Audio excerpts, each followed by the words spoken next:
More than a week after a release by government through the Office of the Attorney General, Anil Nandlal, of its draft electoral reforms, of which several politicians and local groups have been very critical, the leader of the opposition, Joseph Harmon, chimed in to address the issue.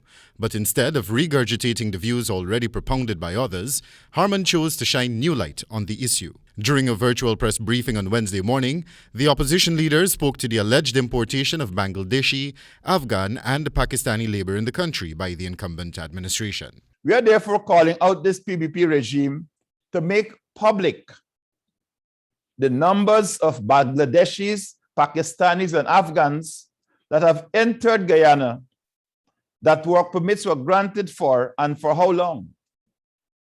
It is obvious that this ploy by the PBP is also part of their re-election strategy. He then referenced the president's revocation of the Immigration Order of 2019, which was signed into effect by former President David Granger, essentially allowing Haitian nationals to enter Guyana without the use of a visa, on the basis of it being a CARICOM member state. This attempt to mobilize a particular ethnic group to come to Guyana while hindering other groups is a clear ploy to increase their electoral chances at the next elections. The Attorney General, Anil Nandlal, while addressing the revocation of the immigration order by President Ali, stated that the country was in possession of information which suggested that Haitian nationals were being trafficked and smuggled across borders, using Guyana as a transshipment point.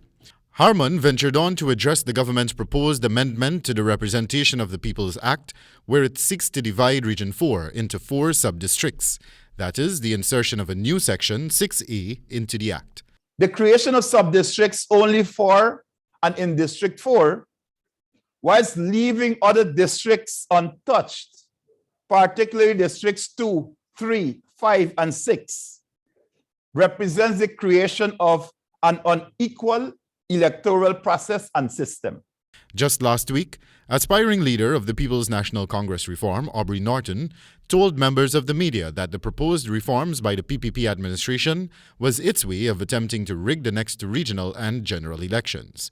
Nandlal subsequently rubbished Norton's claims, asserting that the proposed division of Region 4 was simply a matter of convenience to facilitate a smoother and easier counting process throughout the region. Reporting for the HGP Nightly News, Wendell Badrie.